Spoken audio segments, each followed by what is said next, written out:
Hello and welcome. My name is Alessia. I'm Chelsea. My name's Adam Draper. I'm Executive Chef here at Warm Ponds Estate, and we're currently sitting in our beautiful kitchen garden.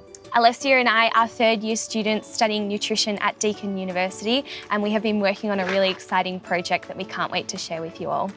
The project is an initiative of the Deakin Student Health Promotion Plan, and the project aims to increase healthy eating among university students by providing a range of resources to help students to make informed and healthy food decisions. The resources that we've created for you include 13 recipes ranging from breakfast through to lunch, dinner and snacks. We've planned on using some of the delicious fruit and vegetable in the garden here today. We've also created 4 instructional videos for you just to give you some tips and tricks on creating those meals. And I've had the pleasure to work alongside Chelsea and Alessia in creating these recipes for you.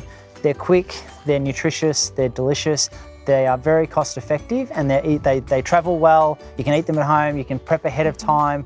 Like I said, they're really easy. We've given you step by step. We look forward to you enjoying them.